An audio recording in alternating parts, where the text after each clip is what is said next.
అందరికీ నమస్తే. నేను Saide Mamidi, S Mic YouTube channel. So ఈరోజు నిజంగా చెప్పాలంటే వెరీ స్పెషల్ ఇంటర్వ్యూ అని చెప్పుకోవాలి.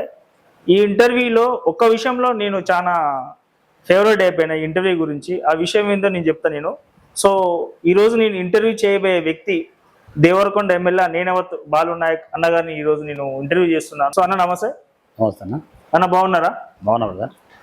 లిటరల్గా ఇప్పుడు నేను ఇంటర్వ్యూలో చెప్పినట్టు మీకు ఒక విషయంలో నేను ఫ్యాన్ అయిపోయినా అన్న. నేను కాల్ చేసిన తర్వాత మీకు ఫస్ట్ టైం కాల్ చేసిన నేను మీ నెంబర్ తీసుకొని మీరు స్పందించిన విధానం నాకు నచ్చిందన్న. So thank you so much. So ముందుగా అండ్ అదేవిధంగా కంగ్రాట్స్ అన్న. ఎమ్మెల్సీ ఎలక్షను చాలా భారీ మెజార్టీతో గెలిచారు. Thank you. సో ఏం చేస్తున్నారన్న, అసలు ప్రజలకు ఏ మంత్రం వేస్తున్నారు, ఏ మాయ చేస్తున్నారు, ఈ రేంజ్లో ఓటు ఎట్లా వస్తున్నాయి మీకు అర్థమవుతలేదు? మాయ ఏం లేదు.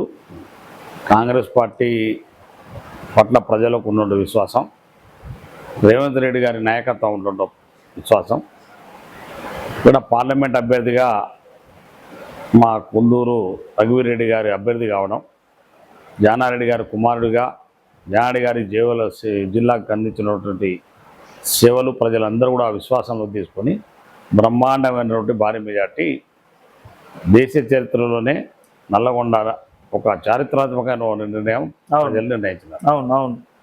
దాంతోపాటుగా మొన్న జరిగినటువంటి శాసన మండలి ఎన్నికల్లో ప్రజల కోసం పోరాడేటువంటి తీర్మానం మల్లన్న గారిని కూడా బ్రహ్మాండమైనటువంటి మెజార్టీతోటి నిరుద్యోగులు, ఉద్యోగస్తులు, అదేవిధంగా పెన్షన్దారులు, ప్రతి ఒక్కరు గ్రాడ్యుయేట్స్ ప్రతి ఒక్కరు కూడా తీర్మానం మల్లన్న అనేటువంటి వ్యక్తి ప్రజల కోసం పోరాడే వ్యక్తిగా ప్రజలు గుర్తించారు. కాబట్టి ఎన్ని కుట్రలు జరిగినా, ఎన్ని టీఆర్ఎస్ పార్టీ ఎన్ని ప్రయత్నాలు చేసినా మల్లన్న గారు విజయం సాధించారు. సో ఇది ఇప్పటి వరకు లిటరల్గా చెప్పాలంటే ప్రజలకు కానీ, ఇప్పుడు జనరల్గా వేరే పార్టీ వాళ్ళకు కానీ ఈ గెలుపు అనేది ఒక రకంగా చెప్పాలంటే మైండ్ బ్లాక్ అయ్యే గెలుపు, ఎమ్మెల్సీ కానీ ఎంపీలు కానీ. బట్ సేమ్ టైం ఒక 8 ఎమ్మెల్యేలు ఉన్న బీజేపీ పార్టీకి ఎంపీ సీట్లు 8 వచ్చినాయి. మీరు తెలంగాణ స్టేట్లో అధికారంలో ఉన్నప్పటికీ కూడా మీకు ఎంపీ సీట్లు 8 వచ్చినాయి. అంటే ఈ రకంగా చూసుకున్నట్లయితే ఈ 5 నెలల్లో కొంచెం మీకు ప్రజల్లో గ్రాఫ్ తగ్గిందని అనుకోవాలా, పెరిగిందని అనుకోవాలా? వాస్తవంగా భారతీయ జనతా పార్టీకి 8 సీట్లు రావడానికి అనేకమైనటువంటి కారణాలు ఉన్నాయి. భారతీయ జనతా పార్టీ దేశంలో ఉన్నటువంటి ప్రజలను మభ్యపెట్టడానికి అనేకమైనటువంటి వాగ్దానాలు చేసినారు, అనేకమైనటువంటి అబద్ధ ప్రచారాలు చేయబట్టే ఇవాళ భారతీయ జనతా పార్టీకి ఆ స్థాయిలో ఇవాళ సీట్లు రావడం జరిగింది. నరేంద్ర మోడీ గారు, అమిత్ షా గారు భారతీయ జనతా పార్టీ మొత్తం కూడా 400 పార్లమెంట్ సీటు గెలుస్తాను ఒక ప్రభాగండను ప్రజలలో మైండ్లలో బాగా విచ్చలవిడిగా తీసుకుపోగలిగినారు. ప్రజలు నిజంగానే భారతీయ జనతా పార్టీ 400 సీట్లు వస్తాయని విశ్వసించారు. కానీ మా నాయకుడు రాహుల్ గాంధీ గారు ఈ దేశంలో కాంగ్రెస్ పార్టీ అధికారంలో వస్తుంది, ఇండియా కూటమి అధికారంలోకి వస్తుందని చెప్పేసి విశ్వాసంగా చెప్పినారు. అందుకనే భారతీయ జనతా పార్టీ 240 సీట్ల కాడ ఆగింది. ఇండియా కూటమి ఎలా 234 సీట్ల కాడ ఆగినాం. అంటే ప్రజలందరూ కూడా భారతదేశ ప్రజలు మభ్యపెట్టి ఇవాళ ఎన్నికల్లో అబద్ధమ ప్రచారంతో, దేవుళ్ళ పేరు మీద రకరకాల ప్రచారంతో ఇవాళ భారతీయ జనతా పార్టీ అధికారం చేపట్టింది. అంతేగాని నిజంగా నరేంద్ర మోడీ మీద విశ్వాసం ఉంటే వాళ్ళు అనుకున్నటువంటి 300 సీట్లు కానీ 400 సీట్లు కానీ ఇవాళ భారతీయ జనతా పార్టీకి ప్రజలు ఇవ్వలేదు. కానీ ఇవాళ తెలంగాణ రాష్ట్రంలో అదే విధమైనటువంటి భావనతోటి ఇవాళ 8 సీట్లు గెలిచగలిగినారు. కానీ ఇవాళ ఓట్ల పర్సెంటేజ్ ప్రకారం చూస్తే ఇవాళ మాకు మొన్న వచ్చిన శాసనసభ ఎన్నికల కంటే పార్లమెంటరీలో కాంగ్రెస్ పార్టీకి ఓట్ల శాతం పెరిగింది ఇవాళ. సో సేమ్ టైము ఇక ముఖ్యంగా చూసుకున్నట్లయితే తెలంగాణ అంటే బీఆర్ఎస్ పార్టీ అధికారంలో ఉన్నప్పుడు తాండాలని గ్రామ పంచాయతీలుగా గుర్తించింది కేసీఆర్ గారు. సో అలాంటి కేసీఆర్ గారికి ఆ గిరిజనులు ఎక్కడ వ్యతిరేకత ఏర్పడింది? కేసీఆర్ గారు తాండాలను గ్రామ పంచాయతీ చేసిన తాండాలకు కావాల్సినటువంటి మౌలికమైనటువంటి సదుపాయాలు కల్పించడంలో విఫలమైనారు. మొదటిది. రెండవది, కేసీఆర్ గారు గ్రామ పంచాయతీలను రెవెన్యూ విలేజ్గా గుర్తించామనే ఆలోచన ఏదైతే మేము పెట్టినామో దానికి అమల్లో తీసుకొని రాలే. మూడవది వచ్చేసి ఎస్టీలకు 10% రిజర్వేషన్ ఇస్తా అని చెప్పి తన నెపాన్ని తీస్తూ తన చేయలేక తన బలహీనతలను కేంద్ర ప్రభుత్వం మీద నెట్టినాడు. 10 సంవత్సరాల కింద మాకు నిజంగానే 10% రిజర్వేషన్ చేసి ఉంటే గిరిజన యువకులు అనేక మంది వాళ్ళ నిరుద్యోగ పిల్లలు చాలా ఉద్యోగ అవకాశాలు కోల్పోయినారు ఇవాళ. అందుకనే కేసీఆర్ పట్ల విశ్వాసం లేకనే ఇవాళ ముఖ్యంగా లంబాడీసులందరూ కూడా 99% 90% అయితే ఇవాళ కాంగ్రెస్ పార్టీ వైపు నిలబడ్డారు. ఎందుకు నిలబడ్డారు? 90% కాంగ్రెస్ అంటే 90% గిరిజనులు కాంగ్రెస్ పార్టీ వైపు ఏం చూసి నిలబడ్డారని అనుకోవాలి? అంటే ఒకటి, కేసీఆర్ చెప్పినటువంటి మాట నిలబెట్టుకోలేకపోయినది ఒక భావన. నేను ఉద్యోగ భర్తీలో కావచ్చు, మా రిజర్వేషన్లు అమలు చేయడంలో కావచ్చు, మా తండాలను రెవెన్యూ విలేజ్లు చేయడంలో విఫలమైనటువంటి పరిస్థితి కావచ్చు, కేసీఆర్ మాటల పైన కానీ, కేసీఆర్ గిరిజనులకు 3 ఎకరాల భూమి ఇస్తాను కావచ్చు, గిరిజనులకు గిరిజన బంధు ఇస్తానన్న మాట కావచ్చు, ఇవన్నీ వాగ్దానాలుగా మిగిలిపోయినాయి తప్ప కేసీఆర్ ఎక్కడ కూడా అమలు చేయలేదు. అందుకని కేసీఆర్ పట్ల విశ్వాసం కోల్పోయినారు. కాంగ్రెస్ పార్టీ పట్ల విశ్వాసం రానికి బలమైనటువంటి కారణం ఉంది. ఇవాళ మాకు ఈ రాష్ట్రంలో కాంగ్రెస్ పార్టీ ముఖ్యంగా లంబాడీలకు 78లో గిరిజనులను ఎస్టీ రిజర్వేషన్ తీసుకొచ్చింది శ్రీమతి ఇందిరాగాంధీ గారు. ఓకే, ఆ విధానం కావచ్చు. అదేవిధంగా రేవంత్ రెడ్డి గారు కాంగ్రెస్ పార్టీ రేపు లంబాడీసులకు కానీ గిరిజనులకు కానీ ఈ రాష్ట్రంలో సముచితమైనటువంటి ప్రాతినిధ్యం కల్పిస్తున్న భావన కావచ్చు. కాంగ్రెస్ పార్టీ మా కన్నతల్ల పార్టీ కానంటే గిరిజనులు అనేక సంవత్సరాలుగా నమ్ముతున్నటువంటి విశ్వాసం కావచ్చు. కాబట్టి కాంగ్రెస్ పార్టీ వైపు 90% లంబాడీస్ వాళ్ళు నిలబడబట్టే ఈ రాష్ట్రంలో కాంగ్రెస్ పార్టీ అధికారంలోకి వచ్చింది. సో నేను యాక్చువల్లీ ఇంటర్వ్యూ కోసం నేను వచ్చినప్పుడు మీరు లంచ్ చేస్తుండ్రి. నేను బయట కొన్ని విషయాలు తెలుసుకుందాం అన్న ఉద్దేశంతో అంటే నేను చర్చించుకున్నాను. సో ఒక రకంగా 100 మంది సరే ఒక 10 మందిని అడిగితే దాదాపు 8 మంది వరకు బాలనాయక్ అన్న గారికి మంత్రి పదవి వచ్చే ఛాన్స్ ఉంది అని అంటున్నారు. ఆల్రెడీ నల్గొండ జిల్లాలో 2 మంత్రులు ఉన్నారు. 3వ మంత్రి వచ్చుదని ఎట్లా అనుకోవచ్చు? అంటే 3వ మంత్రి రాకూడదని ఎక్కడ ఏం లేదు. ఎందుకంటే జిల్లాలో 11 సీట్లు మేము గెలిచున్నాం. ఇవాళ 11 సీట్లు రాష్ట్రంలో అత్యధికమైన సీట్లు గెలిచిన జిల్లా నల్గొండ జిల్లా, ఉమ్మడి నల్గొండ జిల్లా. అట్లా అనుకుంటే మాకంటే తక్కువ సీట్లు తక్కువ గెలిచినట్టు ఖమ్మం జిల్లా 3 మంత్రి పదవులు ఇచ్చినారు. ఆవిడ 3వ స్థానం రాకూడదని ఎక్కడ లేదు. మరి ఇప్పటి వరకు కూడా నల్గొండ జిల్లాలో సరే ఖమ్మం జిల్లాలో 3 మంత్రి పదవులు ఇచ్చారు కదన్నా, మరి నల్గొండ జిల్లాలో కూడా అదే విధంగా రెడ్డి సామాజిక వర్గానికి 2 మంత్రి పదవులు ఇచ్చారు నల్గొండ జిల్లాలో. మరి గిరిజన సంబంధించి మీకు మంత్రి పదవి ఎందుకు లేట్ అయిన అనుకోవచ్చు? అసలు వస్తుందన్న నమ్మకం ఉన్నదా? వస్తుందన్న ఆశ ఉందా? నల్లగొండ జిల్లాలో ఉత్తమ్ కుమార్ రెడ్డి గారు కానీ వెంకటరెడ్డి గారు కానీ సరే జానారెడ్డి గారు అందరికంటే సీనియరు, వారు ఈసారి పోటీలో లేరు. ఉన్నటువంటి మిగిలిన వాళ్ళు జిల్లాకు బాగా సీనియర్ అయినటువంటి వాళ్ళు పిసిసి అధ్యక్షులుగా అనేక సంవత్సరాలుగా రాజకీయాలు ఉన్నటువంటి పార్లమెంట్ సభ్యులు అనేక సంవత్సరాలు రాజకీయాలు ఉన్నటువంటి వాడు ఉత్తమ్ కుమార్ గారు. వెంకటరెడ్డి గారు అదేవిధంగా చాలాసార్లు ఎమ్మెల్యే గెలిచినారు, ఎంపీ గెలిచి వారు సీనియర్. కాబట్టి సీనియారిటీ ప్రకారం ఈ జిల్లాకు ప్రాతినిధ్యం కల్పించాల్సిన అవసరం వచ్చినప్పుడు తప్పకుండా మొదటి ప్రాతినిధ్యంతో వాళ్ళకు అవకాశం ఇచ్చినారు. రెండవది, గిరిజనులకు ఉన్నటువంటి అవకాశాలలో ఒకటి ఆదివాసులకు, ఒకటి లంబాడీకి ఇవ్వాలనేది అనాయమతిగా వస్తున్నటువంటి పరిస్థితి. అవును. మా సీతక్క గారు సీనియర్ కాబట్టి ఆమె 3వ శాసనసభ్యురాలుగా, మరి ప్రతిపక్షంలో కూడా ఆమె పోరాటం చేసింది, ఆమె పార్టీ కలిసి వచ్చింది, పార్టీ అధిష్టానం కూడా గుర్తించింది. ఇవాళ సీతక్క గారికి మొదటి దఫలో మంత్రి పదవి ప్రభుత్వం ఇచ్చింది. మేమందరం కూడా దాన్ని చాలా సంతోషిస్తున్నాం. ఆమెను మనస్ఫూర్తిగా కూడా మేమందరం స్వాగతిస్తున్నాం కూడా. సేమ్ టైంలో సామాజిక పరంగా అత్యధిక శాతం జనాభా కలిగినటువంటి లంబాడి ఈ రాష్ట్రంలో ఉన్నటువంటి జనాభా నిష్పత్తి ప్రకారం ఖచ్చితంగా లంబాడి సామాజిక వర్గానికి మంత్రివర్గంలో స్థానం కల్పిస్తారు మా ముఖ్యమంత్రి గారు, మా కాంగ్రెస్ పార్టీ కూడా పూర్తి విశ్వాసం మాకున్నది. అంటే ఇక్కడ ఇంకొక విషయం కూడా ప్రస్తావనకు వస్తుందన్న, కేవలం ముందుగా రేవంత్ రెడ్డి గారికి చనువుగా ఉన్న వాళ్ళకి అసలు గట్టి మాట్లాడితే ఈ పాయింట్ సెకండ్గా డిస్కస్ చేయాలా. మొట్టమొదటిగా రేవంత్ రెడ్డి గారు రెడ్డి సామాజిక వర్గానికి ఎక్కువ వాళ్ళ సామాజిక వర్గాలకే మంత్రి పదవులు ఇచ్చారు. సెకండ్ పాయింట్ వచ్చేసి రేవంత్ రెడ్డి గారికి అంటే దగ్గరగా ఫస్ట్ నుంచి ఆయన క్లోజ్గా ఉన్న వాళ్ళకి మంత్రి పదవులు ఇచ్చారు అని అంటున్నారు. అందులో నేను ఏకీభవించను. ఎందుకంటే కాంగ్రెస్ పార్టీ కేంద్ర అధిష్టానం, ముఖ్యమంత్రి గారి ఆలోచన ఇవన్నీ క్రోడీకరిస్తే మంత్రివర్గ విస్తరణ ఉంటుంది. మొదటిది, ముఖ్యమంత్రి గారు ఎవరికి తన మనసులకు ఇచ్చుకున్నటువంటి భావన ఎక్కడ లేదు. ఎందుకంటే తన మనసులో ఇచ్చుకుంటే ఇప్పుడు వెంకటరెడ్డి ఆయన మనిషి కాడు, ఉత్తమమణి గారు ఆయన మనిషి కాడు, లేకపోతే జూపల్లి కృష్ణరావు గారు ఆయన మనిషి కాడు, లేకపోతే ఉదాహరణ తెలుసుకున్న అనేక మంది ఎవరు కూడా వాళ్ళ మనసు వాళ్ళు స్వతంత్రంగా నాయకులు ఉన్నటువంటి పరిస్థితి.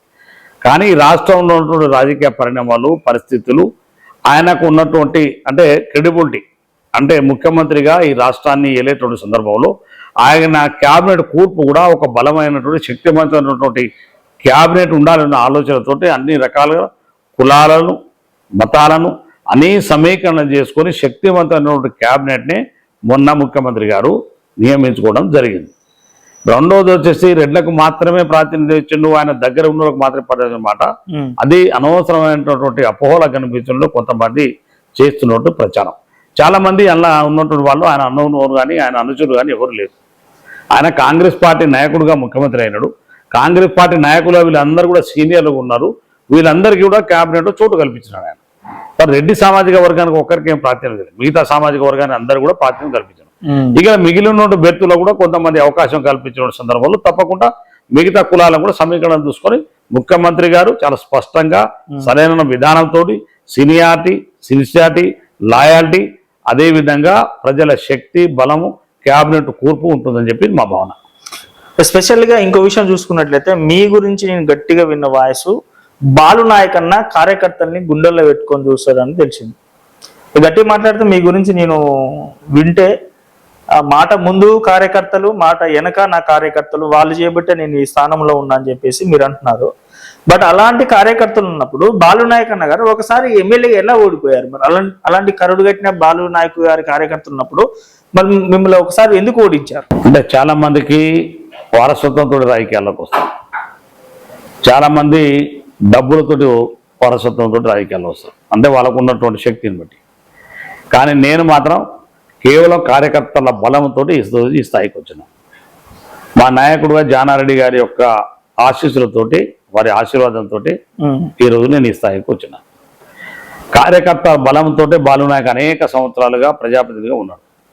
కానీ ఓటమి గల ఆ రోజు ఉన్నటువంటి రాజకీయాల్లో ఉన్నటువంటి కారణాలు, ఆ రోజు కేసీఆర్కి ఉన్నటువంటి అనేక మంది ప్రజలు ఆ రోజు కేసీఆర్ని రెండోసారిగా 2018లో ఓడిపోయాను నేను, అంతకుముందు ఓడిపోయాను. 2018లో మరి ఆ రోజు టీఆర్ఎస్ పార్టీ కుట్ర కూడా చేసి కాంగ్రెస్ పార్టీలో ఉన్న వ్యక్తిని ఇండిపెండెంట్గా పెట్టినాం నా మీద. కాంగ్రెస్ పార్టీలో ఉన్నటువంటి వ్యక్తిని ఇండిపెండెంట్గా పెట్టడం వల్ల కాంగ్రెస్ పార్టీ ఓట్ల చీలిక వల్ల నేను ఓడిపోయాను తప్ప మా కార్యకర్తలు నేను మొదలైన రాజకీయాల నుంచి ఇప్పటి వరకు నాకు మీరు అన్నట్టు వెనక కానీ ముందు కానీ నా ఆస్తి కానీ నా బలం కానీ నా బలహీనత కానీ మా కాంగ్రెస్ పార్టీ కార్యకర్తలు నాయకులే. సో ఇప్పుడు ఇంత మంచిగా మీరు కార్యకర్తల గురించి చెప్పిరన్నా, దాదాపు 10 సంవత్సరాల నుంచి అని కాంగ్రెస్ పార్టీకి అధికారం లేదు. అయినప్పటికీ కూడా చాలా మంది సరే మీ మీద అభిమానంతోనో సరే మీలాంటి కార్యకర్తల మీద మీలాంటి నాయకుల మీద అభిమానంతో 10 సంవత్సరాల అధికారం లేకపోయినా సరే జెండా పట్టుకొని ఉన్నారు. దాన్ని కరుడు కట్టిన కాంగ్రెస్ కార్యకర్తలను కూడా చెప్పుకోవడంలో ఎలాంటి సందేశం కూడా లేదు. సో అలాంటప్పుడు ఇప్పుడు అధికారం వచ్చిన తర్వాత ఇప్పుడు బీజేపీ బీఆర్ఎస్ పార్టీల నుంచి కొందరిని మీ పార్టీలోకి చేర్పించుకునే ప్రయత్నాలు చేస్తున్నారు. మరి ఇప్పుడు బీఆర్ఎస్ పార్టీ అధికారం ఉన్నప్పుడు అక్కడ పెత్తనం చెల్లించులు, మళ్ళీ ఇప్పుడు కాంగ్రెస్ పార్టీ అధికారంలోకి వచ్చినప్పుడు ఇక్కడ పెత్తనం చెల్లించడానికి ప్రయత్నాలు చేస్తారు. మరి ఈ 10 సంవత్సరాలు అధికారం లేకపోయినా జెండా మోసిన కార్యకర్త ఏమైపోవాలి? చాలా మంది ఈ రాష్ట్రంలో వివిధ పార్టీ నుంచి బీఆర్ఎస్ పార్టీ నుంచి కానీ బీజేపీ పార్టీ నుంచి కాంగ్రెస్ పార్టీలో చేరినారు. కానీ ముఖ్యంగా నా నియోజకవర్గం కూడా చాలా పెద్ద ఎత్తున చేరినారు. మీరు అడిగిన దానికి వాస్తవం కూడా 10 సంవత్సరాల్లో మరి కష్టాల్లో ఇబ్బందుల్లో అవును కాంగ్రెస్ పార్టీ జెండా మోసి పోలీస్ కేసులైనా ఆస్తులైనా ప్రాణాలను కూడా లెక్క చేయకుండా ఇలా కాంగ్రెస్ పార్టీ జెండా పట్టుకుని నిలబడిన కార్యకర్తలు నాయకులు ఉన్నారు. ముఖ్యంగా నా నియోజకవర్గంలో నా మీద విశ్వాసంతో నమ్మకంతో ఆ విశ్వాసంతో ఉన్నారు. సేమ్ టైంలో ఇతర పార్టీల నుంచి కూడా కాంగ్రెస్ పార్టీలో పెద్ద ఎత్తున నా నియోజకవర్గంలో చేరినారు. అవును. కానీ మిగతా రాష్ట్రంలో జిల్లాలో ఉన్నటువంటి పరిస్థితి నాకు తెలియదు. కానీ నా దగ్గర ఒక స్పష్టతతో నేను కాంగ్రెస్ పార్టీలో వారిని చేసుకోవడం జరిగింది. నేను మా కార్యకర్తలకు అదే స్పష్టత చేసినాను. కాంగ్రెస్ పార్టీలో చేరుతా అన్నటువంటి బీఆర్ఎస్ పార్టీ కానీ ఇతర పార్టీలో జాయిన్ అయినటువంటి వాళ్ళు కూడా ఒక స్పష్టత ఇచ్చినాను. నేను మొదటగా మీరు ఏదైతే ఇవాళ 10 సంవత్సరాల లంఘన పెత్తనం చెలాయించినారు, మళ్ళీ కూడా ఇంట్లో వచ్చి వాళ్ళ పెత్తనం చెలాయిస్తే 10 సంవత్సరాలు జెండా మోసిన కార్యకర్తల పరిస్థితి ఆలోచిస్తున్నారు. కానీ నేను నా వరకు నాకు ఒక ఆలోచన విధానంతో ముందుకు వెళ్తున్నాను. నాకు నా 10 సంవత్సరాల నుంచి 20 ఒక కార్యకర్త నాకు 5 సంవత్సరాలతో ఉన్నాడు, ఒక కార్యకర్త 10 సంవత్సరాలతో, ఒక కార్యకర్త నాకు 25 సంవత్సరాలతో నిలబడి నాతో ఉన్నాడు ఇవాళ. సూపర్. కానీ నా విధానం వల్ల ఒకటి, కాంగ్రెస్ పార్టీని జెండా మోసి కష్టకాలంలో నిలబడి నాతో ఉన్న కార్యకర్తకే మొదటి ప్రాధాన్యత. రేపు జరగబోయేటువంటి స్థానిక సంస్థల ఎన్నికల్లో నేను ప్రజాసభలో చెప్పినాను, కార్యకర్తల సమావేశంలో చెప్పినాను, కొత్త వాళ్ళు జాయిన్ అయినప్పుడు వారితో సూటిగా చెప్పినాను, నేను మొదటి ప్రాధాన్యతన మా కాంగ్రెస్ పార్టీ నాయకులకు మాత్రమే పోటీ చేసేటువంటి సర్పంచ్లుగా కానీ, ఎంపీటీసీలుగా కానీ, జడ్పీటీసీలుగా కానీ, లేకపోతే ఎంపీపీ కానీ మా కార్యకర్తకి అవకాశం ఇస్తాను. అది ఒప్పందం ఉంటేనే మీరు పార్టీలో చేరండి, మీకు మాత్రం గౌరవిస్తాను తప్ప మొదటి ప్రాధాన్యత మాత్రం మా నాయకులు కార్యకర్తలకు 10 సంవత్సరాలు జెండా మోసిన కాంగ్రెస్ ఏమన్నా నిలబడ్డ కార్యకర్తకే ఇస్తున్నాను, మాట ఇచ్చినాను. ఆ మాట మీద 100కి 100 రూపాయలు నిలబడతాను. కాబట్టి ఎట్టి పరిస్థితుల్లో కొత్తగా వచ్చిన వాళ్ళ గౌరవాన్ని కాపాడుకుంటేనే పాత వాళ్ళందరికీ కూడా తగినటువంటి న్యాయం గౌరవం చేసేటువంటి బాధ్యత నాదే. సూపర్ సార్, థ్యాంక్ యూ, మంచి ఆన్సర్ చెప్పారు. అండ్ సేమ్ టైం చూసుకున్నట్టయితే కాంగ్రెస్ పార్టీ 6 గ్యారెంటీలు ముఖ్యంగా చూసుకున్నట్టే ఆ 6 గ్యారెంటీలు చూసే ఇలా రాష్ట్రంలో ప్రజలు మీకు అధికారాన్ని కట్టబెట్టారు. బట్ 6 గ్యారెంటీలు అటకెక్కినాయి, అవి అడ్రస్ లేకుండా పోయినాయి. ఒక ఫ్రీ బస్ పెట్టిర్రు, మహిళలు జుట్లు పట్టుకునే పరిస్థితి తీసుకొచ్చిర్రు. అండ్ గ్యాస్ కలెక్షన్ అని చెప్పి అని అన్నారు, అది సబ్సిడీ పడట్లేదు. మహిళలకు నెలకు 2500 ఇస్తున్నారు, అది రావట్లేదు. ఇవన్నీ రావట్లేదు. సో ప్రజలకు ఏం అడగట్లేరా ఇప్పుడు ప్రజలకు మీరు బయటకు వెళ్ళినప్పుడు? కానీ ఒకటి ఏంటంటే 6 గ్యారంటీలు కాంగ్రెస్ పార్టీ ప్రకటించడం ద్వారా పూర్తి స్థాయిలో కాంగ్రెస్ పార్టీ అమలు చేస్తున్నారు. రేవంత్ రెడ్డి గారి నాయకత్వం పట్ల విశ్వాసం కావచ్చు, మా రాహుల్ గాంధీ సోనియా గాంధీ గారి నాయకత్వం పట్ల విశ్వాసం కావచ్చు, ప్రజలు 6 గ్యారెంటీలు నమ్మినారు. అవును, నమ్మే కాంగ్రెస్ పార్టీని అధికారంలో తీసుకొని వచ్చినారు. అవును, అధికారంలో తీసుకొచ్చిన తర్వాత 6 గ్యారెంటీ అమలు చేసే బాధ్యత కాంగ్రెస్ పార్టీ ప్రభుత్వాన్ని, మా ముఖ్యమంత్రి గారి.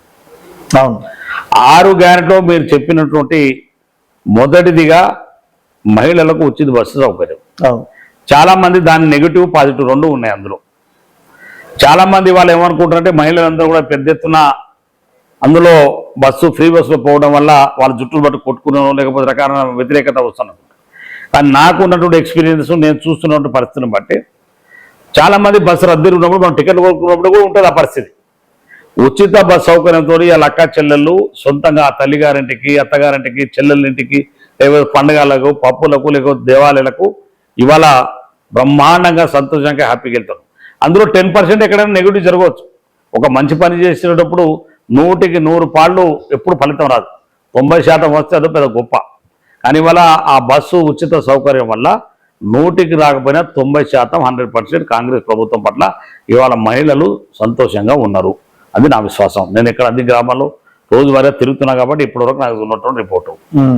రెండోది వచ్చేసి మీరు ఏదైతే ఇవాళ గ్యాస్ సిలిండర్ సబ్సిడీ అన్నాం, చాలా మంది మహిళలకు ఇవాళ గ్యాస్ సబ్సిడీ వాళ్ళ యొక్క అకౌంట్లో పడ్డది.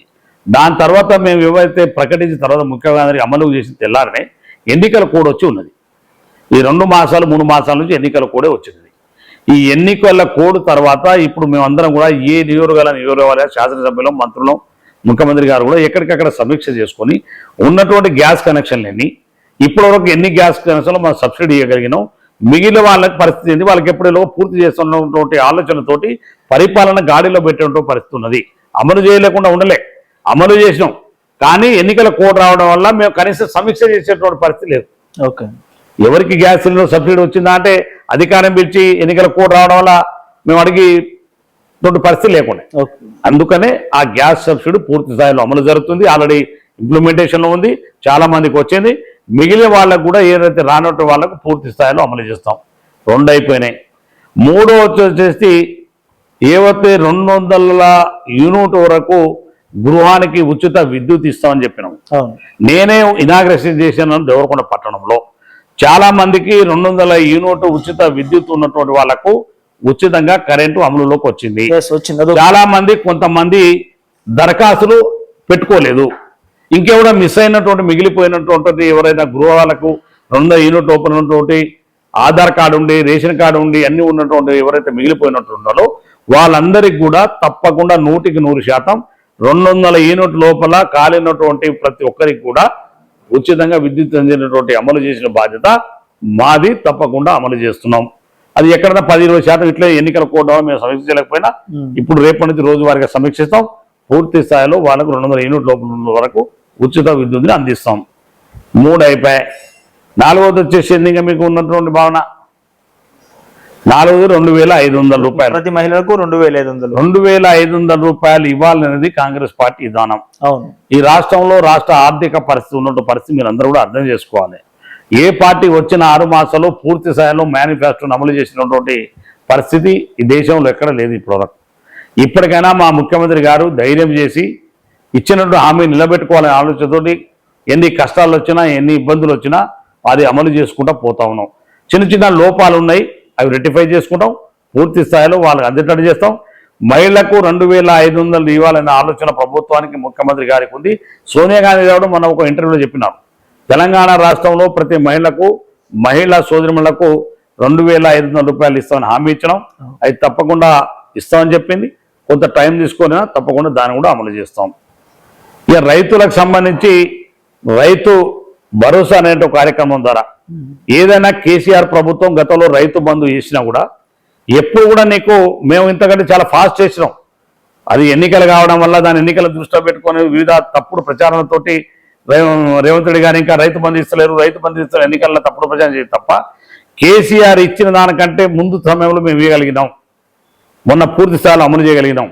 ఇప్పుడు కూడా నిన్ననే మా వ్యవసాయ శాఖ మంత్రి గారు ప్రకటించినారు. నిన్న ముఖ్యమంత్రి గారు వ్యవసాయ శాఖ అధికారులతో వ్యవసాయ శాఖ మంత్రి గారితో డిప్యూటీ సీఎం గారు వారు ఇద్దరు కూడా సెక్రటరీలో సమీక్ష చేసినారు. ఏదైతే మేము రైతు భరోసా 7,500 రూపాయలు ఎకరానికి ఇస్తామని చెప్పినామో అది తప్పకుండా అమలు చేయబోతున్నాం. రైతులకు ఇచ్చిన మాట నిలబెట్టుకుంటున్నాం. 4వది వచ్చేసి రైతు రుణమాఫీని ఆగస్టు 15 లోపల తప్పకుండా రుణమాఫీ చేయాలని పట్టుదలతో ముఖ్యమంత్రి గారు ఉన్నారు. దాన్ని చేసి తప్పకుండా తీరుతాం. కాబట్టి ఎన్నికల్లో ప్రతి హామీని నిలబెట్టుకోవడానికి ముఖ్యమంత్రి గారు మంత్రివర్గం అందరూ కూడా రాత్రింబగలు కష్టపడి పనిచేస్తున్నాం. ఈ రాష్ట్రాన్ని టీఆర్ఎస్ పార్టీ కేసీఆర్ ప్రభుత్వం దివాళా తీర్చి అప్పుల పాలు చేసి కనీసం మేము 3 లక్షల అప్పు అనుకుంటే అది 7 లక్షల పైన అప్పులతో రాష్ట్రాన్ని అప్పుల కుప్పగా మార్చిపోయినారు. అయినా కూడా నీకు 10 సంవత్సరాలు ఇవ్వరియదే 1వ తారీఖున ప్రభుత్వ ఉద్యోగాల జీతాలు ఇస్తున్నాం. పెన్షన్దారులకు ఉద్యోగాలు నెలనాడు 1వ తారీఖు ఇస్తున్నాం. చాలా మంది ఉద్యోగస్తులు మా దగ్గరకు వచ్చి అన్న మాకు బ్యాంకు చెక్ బౌన్స్ అయిపోయినాయి, ఒకసారి చెక్ బౌన్స్ అయితే వారి సివిల్స్ పోతాయి. అందుకే ప్రభుత్వ ఉద్యోగులు చాలా మంది అనేకమైన ఆవేదన చేసిన ముఖ్యమంత్రి గారు మాట 1వ తారీఖు నాడు జీతాలు ఇస్తామని చెప్పాడు. 1వ తారీఖు నాటికి ఇవాళ ముఖ్యమంత్రి గారు జీతాలు అమలు చేసి తీరుతుంది కాంగ్రెస్ పార్టీ ప్రభుత్వం. కాంగ్రెస్ పార్టీ అధికారంలోకి వచ్చి కొన్ని రోజులేమో కరెంటు మీద కుంభకోణం జరిగిందని చెప్పి టైం పాస్ చేస్తున్నారు, కొన్ని రోజులేమో కాళేశ్వరం ప్రాజెక్టుకు బొక్కలు పడ్డాయి తూట్లు పడ్డాయి అని చెప్పేసి కొన్ని రోజులు టైం పాస్ చేస్తున్నారు, కొన్ని రోజులేమో ఫోన్ ట్యాపింగ్లు జరిగినాయి, అందరు ఫోన్ కాల్స్ సీక్రెట్గా విన్నారని చెప్పేసి ఇది ఒక కొన్ని రోజులు టైం పాస్ చేస్తారే తప్ప ప్రజలకు సాగునీరు తాగునీరు ప్రజలకు అందించే సంక్షేమ ఫలాలు అందించడంలో విఫలమైంది కాంగ్రెస్ గవర్నమెంట్ అని చెప్పేసి కేటీఆర్ గారు కానీ హరీష్ రావు గారు కానీ కేసీఆర్ గారు కానీ అంటున్నారు. కేసీఆర్ కానీ కేటీఆర్ కానీ హరీష్ రావు కానీ ఇలా ప్రజలు నిజంగా మీ మాట నమ్మగలిగితే మేము కష్టకాలంలో నీ 10 సంవత్సరాలు నువ్వు ప్రభుత్వంలో మేము 3 పార్లమెంట్ సీట్లు గెలిచినాం. అవును, నీ ప్రభుత్వం కేసీఆర్ నీ బలగం నీ యంత్రాంగం ఇంత పనిచేసిన కానీ ఇవాళ నువ్వు ఓడిపోయి 3 మాసాలు కాలే ఇవాళ నీకు తెలంగాణ రాష్ట్రం పార్లమెంట్లో 0 ఇచ్చినారు. శాసన మండలి ఎన్నికల్లో నువ్వు డబ్బులు వచ్చి ఎన్ని కుట్రలు చేసి ఎన్ని దొంగ ఓట్లు చేసే ప్రయత్నం చేసినా శాసన మండలి ఎన్నికల్లో నీకు 0 ఇచ్చినారు. అంటే ప్రజలు మీ మాట పట్ల కానీ మీ నాయకత్వం పట్ల కానీ విశ్వాసం లేదు. ఎందుకు అంటే నువ్వు గతంలో అనుసరించిన విధానం కావచ్చు, ఈ తెలంగాణ ప్రజలు మీరు చేసినటువంటి మోసం కావచ్చు, ఇవాళ తెలంగాణ ప్రజలు కేసీఆర్ హరీష్ రావు కేటీఆర్ మాటలు వినేటువంటి పరిస్థితిలో నమ్మేటువంటి పరిస్థితిలో తెలంగాణ ప్రజలు లేరు. రెండోది వచ్చేసి మేము ఎక్కడ కూడా టైం పాస్ చేయలేదు. గౌరవ ముఖ్యమంత్రి గారు ఏదైతే వైట్ పేపర్ రిలీజ్ చేయాలని చెప్పేసి శాసనసభ ద్వారా ప్రకటించిన తర్వాత కాళేశ్వరం ప్రాజెక్టు కుంగిపోయింది. ఈ తెలంగాణ రాష్ట్ర ప్రజలందరూ చూసినా, దేశ ప్రజలందరూ చూసినా. మేము చేయడం కానీ కేంద్రంలో ఉన్న ప్రభుత్వం కూడా వాళ్ళ సంస్థలన్నీ వచ్చినాయి, నిజంగానే వాస్తవాన్ని ధృవీకరించినాయి. దాన్ని బాగు చేయడానికి ఇప్పుడు ప్రయత్నం చేస్తూ ఉన్నాం. రెండోది వచ్చేసి ఇక మీరు చెప్పినటువంటి ఇది ఫోన్ ట్యాపింగ్లో ఇవాళ మేమేమి ఇన్వాల్వ్ కాదు. ముఖ్యమంత్రి గారు అందులో ఎక్కడ ఇంతవరకు గేలు పెట్టలే. అది ఎందుకు బయటపడ్డదంటే ముఖ్యమంత్రి గారు మొన్న ఒక ప్రకటన ద్వారా చెప్పినారు. ఫోన్ ట్యాపింగ్ ఎందుకు బయట అంటే ఒక రివ్యూలో ముఖ్యమంత్రి గారు రివ్యూ చేస్తున్న సందర్భంలో అక్కడ ఉన్నటువంటి గతంలో ఉన్నటువంటి కంప్యూటర్స్ కానీ గతంలో ఉన్నటువంటి ఏవైతే రికార్డ్స్ అవి ఉన్నాయో వాటిని తగలబెట్టే కార్యక్రమాలు చేయడం ద్వారా అందులో ఉన్న అధికారులు ఇవన్నీ ట్యాపింగ్ ఇవన్నీ తగలబెడుతున్నారు. రేపటి నాడు ఏమేమి విచారణ చేస్తే ఒక అధికారికి ఇంకో అధికారి చేస్తే పై అధికారికి చెప్తే ఆ పై అధికారులు విచారణ చేసి ఇదంతా బయటికి వెళ్ళింది. ముఖ్యమంత్రి గారు ఎప్పుడు ఈ ఫోన్ ట్యాపింగ్ మీద పోలే. వాళ్ళ అధికారులై ఇక్కడ ఉన్న రికార్డ్స్ అనేది దింపపోతుంటే లేకపోతే తగలబెడుతుంటే మాయం చేస్తుంటే ఆ ఉన్నటువంటి అధికారులు అసలు ఇందులో ఏం జరుగుతుందో విచారణ చేస్తుంటే ఈ ఫోన్ ట్యాపింగ్ రికార్డు బయటికి వెళ్ళింది. ఈ ఫోన్ ట్యాపింగ్ ఇప్పుడు కూడా ముఖ్యమంత్రి గారు ఎక్కడ కూడా వారి ప్రమేయం లేదు. ఉన్నత అధికారులు సమీక్షిస్తున్నారు. వాటిపైన వాళ్ళ ఉన్న అధికారులు అరెస్ట్ చేసిన అధికారులు వాళ్ళ వాంగ్మూలం ఇస్తున్నారు. మేము కేసీఆర్ చెప్తే ట్యాపింగ్ చేసినాం. రాధాకృష్ణరావు గారు కానీ మిగతా ఉన్న ప్రభాకర్ రావు గారు కానీ వీళ్ళందరూ కూడా ఇవాళ స్పష్టంగా చెప్తున్నారు కదా, కేసీఆర్ గారు మాకు రేవంత్ రెడ్డి గారి యొక్క మాటలు వినామని, బండి సంజయ్ గారి మాటలు వినామని, లేకపోతే ఇతర ప్రతిపక్ష పార్టీ నాయకులందరూ ఫోన్ ట్యాపింగ్ చేయమని, లేకపోతే ఇంకా ఉన్నత అధికారుల ఫోన్ ట్యాపింగ్ చేయమని, ఆఖరి వారి పార్టీలో ఉన్నటువంటి సొంత నాయకుల మీద కూడా ట్యాపింగ్ పెట్టారు. టీఆర్ఎస్ పార్టీలో ఉన్నటువంటి నాయకుల పైన, నమ్మకం లేని నాయకుల పైన కూడా ఫోన్ ట్యాపింగ్ పెట్టారు. కాబట్టి ఇందులో ఎక్కడ కూడా కాంగ్రెస్ పార్టీ ప్రభుత్వానికి ముఖ్యమంత్రి గారు ఇన్వాల్వ్ లేదు. అది ప్రభుత్వ పరంగా చేయవలసినటువంటి కార్యక్రమం ఉన్నత అధికారులే విచారణ చేస్తూ ఉన్నారు. అందులో ఫోన్ ట్యాప్ చేసిన మాట వాస్తవం. ఆ వాస్తవం నిరూపమవుతుంది. కేసీఆర్ కుటుంబం, కేసీఆర్ జైలు పోవడం ఖాయం. ఎస్, ఇప్పుడు అదే పాయింట్కి వస్తున్నాను. ప్రజెంట్ ఉన్న తెలంగాణ ముఖ్యమంత్రి రేవంత్ రెడ్డి గారు ఒకప్పుడు ఓటుకు నోటు కేసులో దొరికి జైలుకి వెళ్ళడం వల్ల అదే కోపాన్ని పర్సనల్గా పెట్టుకొని కేసీఆర్ గారిని ఖచ్చితంగా జైలుకు పంపించాలనే కక్ష సాధింపు చర్య కోసమే ఈ ఫోన్ ట్యాపింగ్లు, ఈ మిషన్ భగీరథ కుంగులు ఇవన్నీ ఏదో రకంగా ఒక మైనస్ అనేది తీసి కేసీఆర్ ని జైలుకు పంపించాలని ఒక టార్గెట్ రేవంత్ రెడ్డి గారు పెట్టుకుర్రు. కేసీఆర్ అంత దుర్మార్గం ఇంకా కూడా ఆలోచించడం చేయడం. అంటే కేసీఆర్ విధానంలో నాయకుడుగా తెలంగాణ రాష్ట్రంలో అందరు గౌరవించే నాయకుడు ఉండేటువంటి పరిస్థితుల్లో కేసీఆర్ గారు నిజంగా చేసినటువంటి విధానం చాలా దుర్మార్గమైన విధానం. నిజంగా ఫోన్ ఏది ఓటుకు నోటు కేసులో నీవు రేవంత్ రెడ్డి గారిని అరెస్ట్ చేసినా, రేవంత్ రెడ్డి గారు ఎక్కడ కూడా న్యాయ వ్యవస్థలు ఉన్నాయి, రేపు న్యాయ చట్టాలు చెప్తాయి. చట్టపరంగా ఏ చర్య తీసుకున్నా ముఖ్యమంత్రి గారు ఆ రోజు అరెస్ట్ అయినారు, ఆ రోజు పోయినారు. వారి కూతురు పెళ్ళి అయితే కూడా పెళ్లి ముందు కూడా దయాదాక్షిణ్యం లేకుండా ఆయన అరెస్ట్ చేస్తే కూడా ఆయన ఎక్కడ మానసికమైనటువంటి వేదన ధైర్యంగా కేసీఆర్ని ఎదుర్కొన్నాడు. అందుకనే రేవంత్ రెడ్డి గారు కూతురు పెళ్లిలో లేరని చెప్పి ఇప్పుడు కేసీఆర్ గారు కూతుర్ని జైల్లో వేయించారా? కేసీఆర్ కూతురు స్వయంకృతం. రేవంత్ రెడ్డి గారు అప్పుడు ముఖ్యమంత్రిగా కాలే. ఇంకా కేసీఆర్ గారి కూతురు కుంభకోణం నాటి రేవంత్ రెడ్డి గారు ముఖ్యమంత్రి కాలే. మేం చేసిన అది కుంభకోణం తెలంగాణ రాష్ట్రంలో జరిగింది కాదు. ఢిల్లీలో జరిగినటువంటి మద్యపానం విషయంలో ఉన్నటువంటి కుంభకోణం బయటించి నీ కూతురు ఇవాళ తెలంగాణ రాష్ట్రంలో భారతదేశ చరిత్రలో ఒక మహిళ లిక్కర్ స్కామ్లో ఇరికిన ఏకైక వ్యక్తి ఎవరు? కేసీఆర్ కూతురే. అంతకుముంచి ఇంకెవరు అంతకంటే దౌర్భాగ్యం ఇంకోటి లేదు. రెండోది, రేవంత్ రెడ్డి గారికి కేసీఆర్ మీద కక్ష సాధించాల ఆలోచన కానీ, ముఖ్యమంత్రి గారికి కేసీఆర్ను జైలు వేయాలన్న ఆలోచన కానీ, కేసీఆర్ సత్యనపామైనటువంటి మా ముఖ్యమంత్రి కేసీఆర్ను ఆయన రాజకీయంగా ఎదుర్కోవాలనుకోడు, ఓడగొట్టాలనుకోడు, ఓడగొట్టుకుని తన లక్ష్యాన్ని చేరుకున్నాడు. ఇలా ధైర్యంగా నిలబడి ముఖ్యమంత్రి కాగలడు. ఇక కేసీఆర్ జైలు పోతేంది, బయట ఉంటుంది ఆయనకు. సరే, సచ్చిన పాము అని చెప్పేసి రేవంత్ రెడ్డి గారే అన్నారంటున్నారు. ఆ సచ్చిన పాము మీద ఎందుకు విమర్శలు చేస్తున్నారు అంటే, విమర్శలు మీన్స్ కూడా రేవంత్ రెడ్డి గారు ఒక రాష్ట్రానికి ముఖ్యమంత్రి అయ్యిండు కూడా అతను మాట్లాడే విధానంలో ఆ భాష అనేది కొంచెం చాలా ఎబ్బెట్టుగా ఉన్నది. ఆ ముడ్డి మీద షెడ్డీలు ఊడదీస్తాం, జేబులో కత్తెర్లు పెట్టుకొని తిరుగుతాం, పేగులు బీకి మెడలు వేసుకొని తిరుగుతాం అనేది ఒక రాష్ట్ర ముఖ్యమంత్రియే ఇలాంటి మాటలు మాట్లాడితే సాధారణ ప్రజలు ముఖ్యమంత్రిని చూసి ఏం నేర్చుకోవాలి? మా బాధ కూడా ఇప్పుడు అదే. మీరు ఏదైతే ఇప్పుడు అడుగుతున్న క్వశ్చన్, ఈ 10 సంవత్సరాల్లో కేసీఆర్ని అడిగి ఉంటే ఈ తెలంగాణ రాష్ట్ర భాషా విధానంలో కానీ, తెలంగాణ రాష్ట్ర నాయకుల గౌరవంలో కానీ, ఎక్కడ కూడా ఇబ్బంది ఉండకుండా ఉండవు.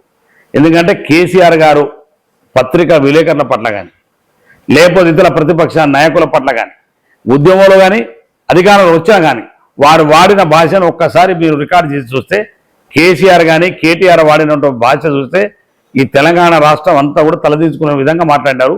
ఇక మా ముఖ్యమంత్రి గారు చాలా తక్కువ మాట్లాడుతున్నారు.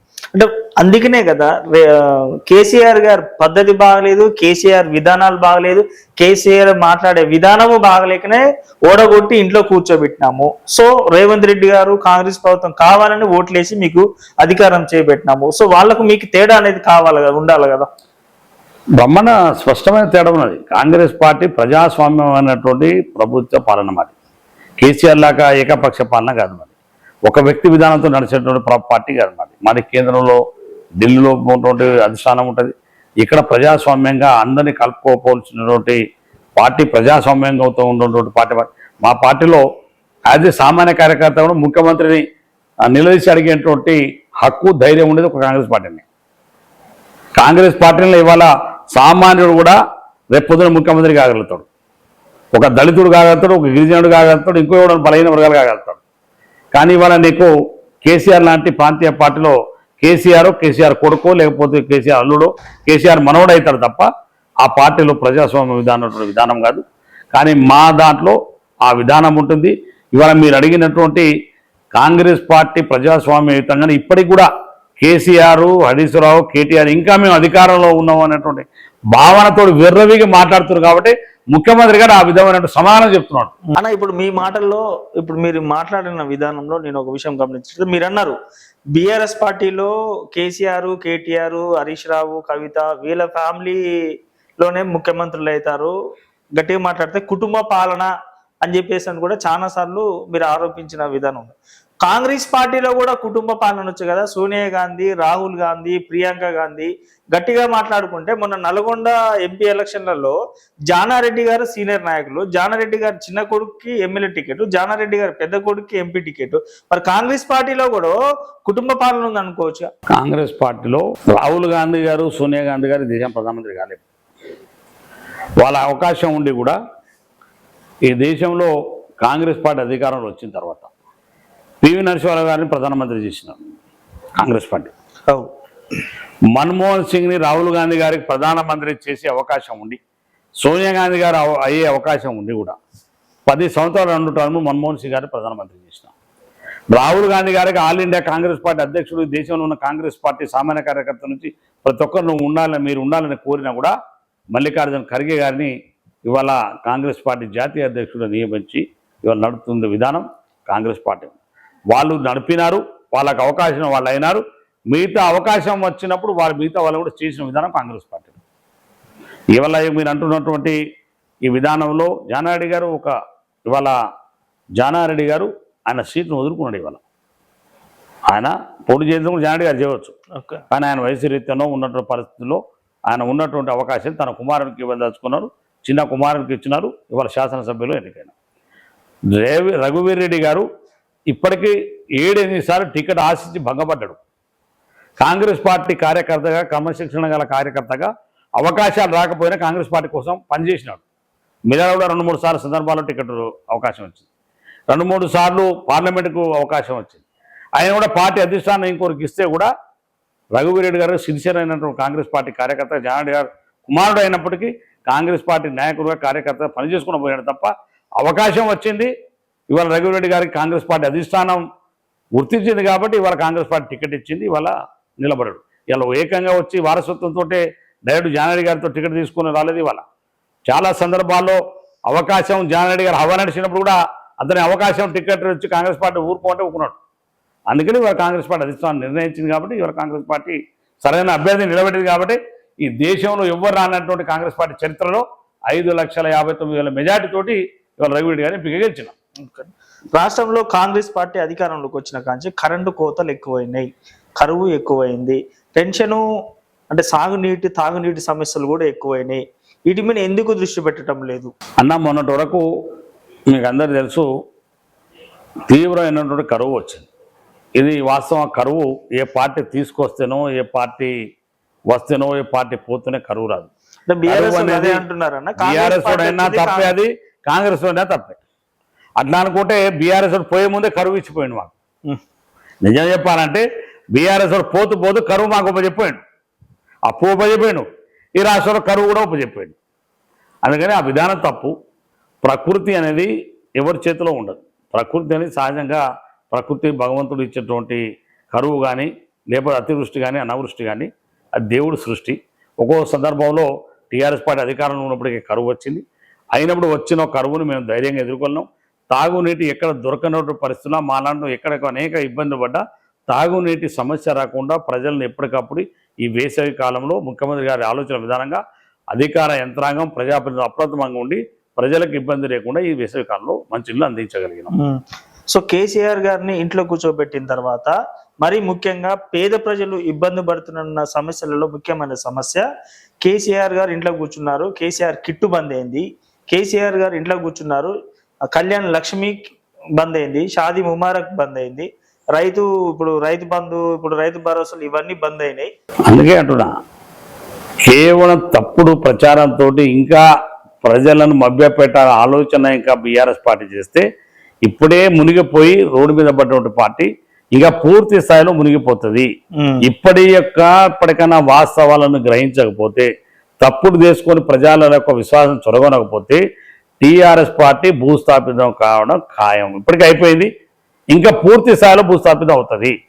నీకు రైతు బంధు మేము ఎన్నికల కంటే ముందు పూర్తి స్థాయిలో ఈ రాష్ట్రంలో 75 లక్షల మంది రైతులకు రైతు బంధు వేసినాము.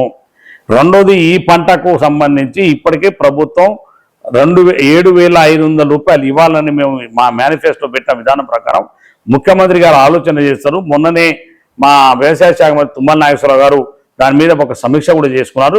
త్వరలోనే 7,500 రూపాయల చొప్పున సంవత్సరానికంటే 2 పంటలు కలిపి 15,000 రూపాయలు రేపు రైతు భరోసా అనే కార్యక్రమం ద్వారా రైతులకు అందించబోతున్నాం. ఇవాళ కాలానికి సంబంధించిన రైతు బంధు, రైతు రుణమాఫీ కూడా చెప్పిన అంతకుముందు చెప్పిన మీకు రైతు రుణమాఫీ ఆగస్టు 15వ తారీఖు లోపల రైతుల యొక్క ఖాతాలో రైతు రుణమాఫీ చేయబోతున్నాము.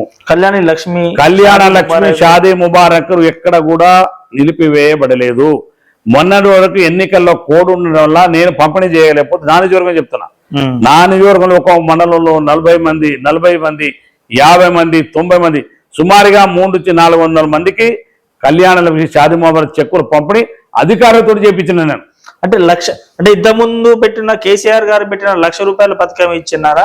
కాంగ్రెస్ పార్టీ ₹1,00,000 ప్లస్ తులం బంగారం అని పెట్టిన పథకం ఇస్తున్నారా? కళ్యాణ లక్ష్మిలో ₹1,00,000 ఇచ్చినట్టు కేసీఆర్ పెట్టినా వచ్చిన తర్వాత ఆ విధానాన్ని పూర్తి చేయాలి కొనసాగిస్తున్నాం. కళ్యాణ లక్ష్మిని పూర్తి చేయాలో మేము ఎక్కడ ఆపకుండా ఇస్తున్నాం. కానీ మేము ఇవ్వవలసినటువంటి తులం బంగారాన్ని కూడా ప్రభుత్వం ముఖ్యమంత్రి గారు సరైన సమయంలో సరైన నిర్ణయం తీసుకొని ముందుకెళ్తాం. సో అంటే ఇప్పుడు ఈ రకంగా చూసుకున్నట్లయితే ప్రజలకు ఈ పథకాలు మీరు అన్న టైంలో అందించట్లేదని అనుకోవచ్చా? మీరు ఇచ్చిన హామీల టైంలో అన్న నేను ఏమంటా అంటే, సరే అందరు రాజకీయాలు చాలా సంవత్సరాల నుంచి మీరు కూడా పత్రికా రంగంలో ఉన్నారు. ఒకటేంటంటే ప్రభుత్వం వచ్చి 6 మాసాలు ఇప్పటికి, ఈ 6 మాసాలలో మా ఎన్నికలు మేము గెలిచిన 2 మాసాలు మరి ప్రభుత్వం పైన పట్టుదల సాధించడానికి సమయం దొరకలే. దాని తర్వాత ఎన్నికల కోడ్ తోటి అందరూ సతమతమైంది. ముఖ్యమంత్రి గారు ఇప్పుడే పూర్తి స్థాయిలో ప్రభుత్వం మీద పట్టు సాధించడానికి, ప్రజల యొక్క కష్టాలను తీర్చడానికి అన్ని రకాలుగా సంసిద్ధమవుతున్నారు. మీరు రాబోయేటువంటి భవిష్యత్తులో చూస్తారు, ఈ రాష్ట్రంలో కాంగ్రెస్ పార్టీ ఇచ్చిన ప్రతి మాట నిలబెట్టుకుంటుంది. రేవంత్ రెడ్డి గారి నాయకత్వంలో 2029 ఎన్నికలు జరిగేది, రాబోయేటువంటి 5 సంవత్సరాల తర్వాత జరిగేటువంటి ఎన్నికల్లో తిరిగి రాష్ట్రంలో కాంగ్రెస్ పార్టీ అధికారంలో వస్తుంది. రేవంత్ రెడ్డి గారు మరొకసారి ముఖ్యమంత్రిగా ప్రమాణ స్వీకారం చేస్తారు. రైట్ అండి. లాస్ట్ అండ్ ఫైనల్ ఒకటే క్వశ్చన్, మీ మీద చూసుకున్నట్లయితే ఎక్కడ నెగ్గాల కాదు ఎక్కడ తగ్గాల అనే ఒక పదానికి నిలువెత్తు నిదర్శనం మీ గురించి నేను విన్నా. మీరు ఎమ్మెల్యేగా చేసినారు, మళ్ళీ కట్ చేస్తే జడ్పీ చైర్మన్ కూడా తీసుకున్నారు. మీరు ఒక ఎమ్మెల్యే పదవి చేసి మళ్ళీ చిన్న పదవి చేయాలంటే చాలా మంది ఆలోచిస్తారు. సో మీరు పార్టీ సరే ఏ పదవైనా ప్రజలకు దగ్గరగా ఉంటాం, ప్రజలకు సేవ చేసే అదృష్టం ఉంటుంది అన్న ఉద్దేశంతో మీరు ఎమ్మెల్యే పదవి ఇచ్చినా తీసుకున్నారు, జడ్పీ చైర్మన్ పదవి ఇచ్చినా తీసుకున్నారు. మరి ఇంత మంచి అంటే ఇంత తగ్గే గుణం ఉన్న బాలన్నకి ఈ జగదీష్ రెడ్డి గారికి లింకప్స్ ఉన్నాయి. జగదీష్ రెడ్డి గారు మీకు కార్లు గిఫ్ట్ ఇచ్చారు, జగదీష్ రెడ్డి గారు మీకు చాలా క్లోజ్ ఉంటారని ఎక్కడి నుంచి వస్తుంది ఈ ఆరోపణ? అసలు ఏంది మీ ఫ్రెండ్షిప్ ఏంది? ఆ కారు మీకు ఏదో మీరు తిరిగే కారు కూడా జగదీష్ రెడ్డి గారు గిఫ్ట్ ఇచ్చారు. అది కూడా చెప్తా. వాస్తవంగా నాకు 2014 నా సిట్టింగ్ సీటు, 2009లో నేను ఎమ్మెల్యే అయినా, 2014 నా సిట్టింగ్ సీట్. అది ఎవరు కూడా సిట్టింగ్ సీట్ వదులుకోవడానికి సాహసం చేయరు. ఒకవేళ నిజంగా అటువంటి చేస్తే ఇండిపెండెంట్గా వేస్తారు, లేకపోతే ఇతర పార్టీలో పోయి నన్ను పోటీ చేస్తారు. నాకు ఇతర పార్టీ ఆనాడే టీఆర్ఎస్ పార్టీ నాకు చాలా ఆఫర్స్ ఇచ్చింది. 2014 టికెట్ ఇస్తామని టికెట్ బీఫామ్ తీసుకొచ్చి ఒక మనిషి దగ్గర పెట్టి ఆఫర్ చేస్తే కూడా నేను కాంగ్రెస్ పార్టీ మా జాడి గారు ఒక ఆలోచన చేసినాను. కాంగ్రెస్ పార్టీ పొత్తులో భాగంగా ఈ సీట్ను కమ్యూనిస్ట్ పార్టీకి కేటాయిస్తున్నప్పుడు ఆ రోజు కాంగ్రెస్ పార్టీ తిరిగి అధికారంలో, తెలంగాణ సోనియా గాంధీ తెలంగాణ ఇచ్చింది, కాంగ్రెస్ పార్టీ అధికారంలో రావాలి అనే ఒక ఆలోచనతోటి ఆనాడు 2014 ఆ పార్టీ అధికారంలో వస్తే మా జాడి గారు ముఖ్యమంత్రిగా అవుతాడంటే మాకు పెద్ద గొప్ప విశ్వాసం. అది అధికారం వచ్చి ఉంటే మా ముఖ్యమంత్రి గారు మా జాడి గారు అవుతారు కాబట్టి ఆయన ముఖ్యమంత్రి అయిన తర్వాత నేను జిల్లా పరిషత్ చైర్మన్ అయితేంది, ఎమ్మెల్యే అయితేంది, ఏది లేకుండా ఏంది అన్నటువంటి ఆలోచనతో ఆ రోజు కాంగ్రెస్ పార్టీ అధిష్టాన నిర్ణయానికి తూచ తుప్పకుండా కట్టుబడి ఉన్నాం. జిల్లా పరిషత్ చైర్మన్ ఒప్పుకున్నాం. నిజంగా నాకు కూడా మనసులో బాధ ఉన్నా, వేరే ఉన్నా, ఎంతో అవమానం. జడ్పీటీసీ గా పోటీ చేసి ఓటు అడగాలంటే చాలా కళ్ళలో నీరు గారుతున్నా కూడా ఎమ్మెల్యే ఎక్కడ, ఒక జడ్పీ చైర్మన్ ఎక్కడ, నీ షాక్ అయినా అసలు ఆ విషయం తెలుసుకో. అయినా కూడా ఆ రోజు పార్టీ అధిష్టాన నిర్ణయానికి కట్టుబడి ఉన్నాం. ఇవాళ మళ్ళీ ఆ రోజు వారిని ఆటబిడ్డగా కమ్యూనిస్ట్ పార్టీని గెలిపించిన పొత్తులో భాగంగా. తర్వాత మీరు అన్నట్టు నిజంగానే జగదీష్ రెడ్డి గారితో నాకున్న పెద్ద సంవత్సరాల తోటి అనుబంధంగా నాకు రాజకీయ గురువు అయినా, తండ్రి అయినా, ఇంకెవడన్నా మంచి అని చెప్పడం నాకు జాడి గారే. నాకు 2014 సీటు పోయిన తర్వాత నేను చాలా కాలం, కొంతకాలం కాంగ్రెస్లో సూత్రాలు ఉన్నా.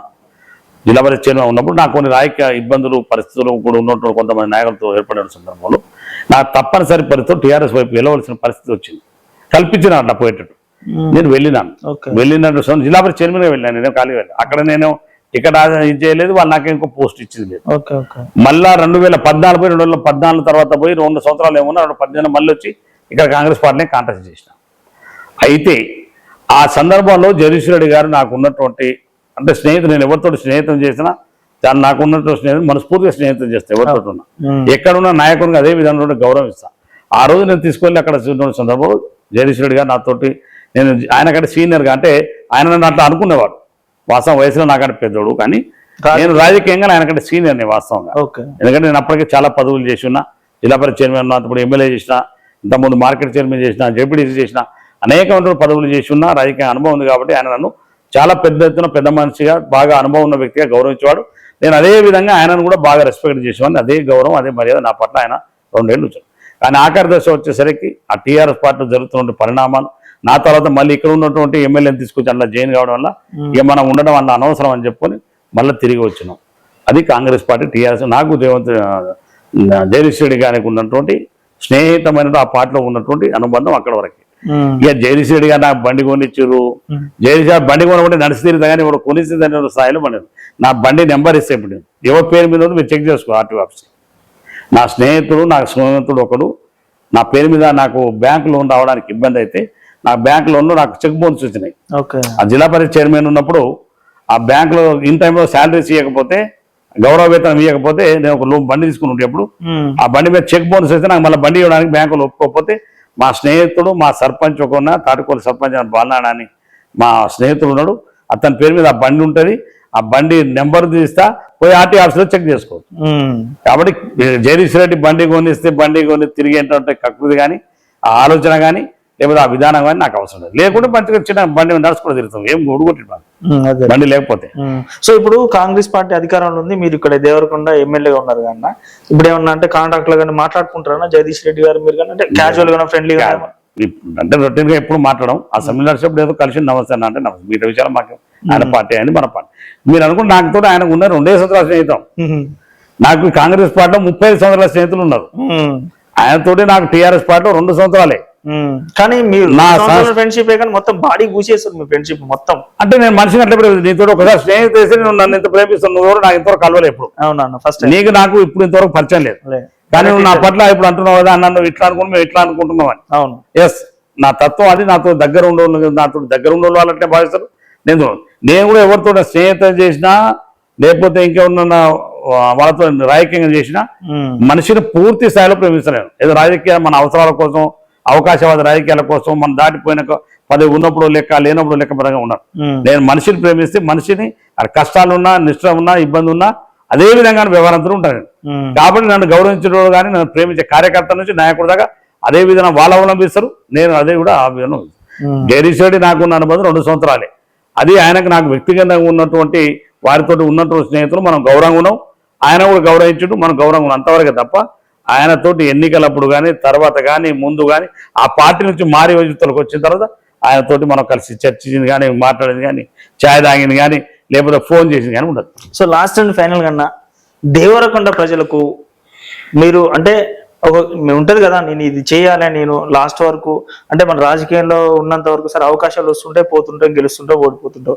సో దేవరకొండ ప్రజలకు నాకంటూ ఒక డ్రీమ్ ఉంది, నా డ్రీమ్ ఇక్కడ ఫుల్ఫిల్ చేయాలనేది మీ డ్రీమ్ ఏమన్నా, మీ కళ ఏమన్నా ఉందన్నా? మీ దేవరకొండ ప్రజలకు ఏం చేయాలనుకుంటారు? నా ప్రాంతానికి సంబంధించి నిజంగా మరి ఎన్నో అవకాశాలు ఉండి ఏమి చేయలేని పరిస్థితులు అనేక సంవత్సరాలుగా బాగా దగ్గబడ్డా, బాగా వెనుకబడ్డ ఉండే ప్రాంతం మా గిరిజన ప్రాంతం దేవరకొండ. అందుకనే ఆనాడు 2009 నుండి 14 వరకు కాంగ్రెస్ పార్టీ ప్రభుత్వ హయాంలో మేము ఉన్నప్పుడే కొన్ని మార్పులు చేసినాం, చాలా వరకు ప్రయత్నం చేసినా తీసుకొచ్చినాం.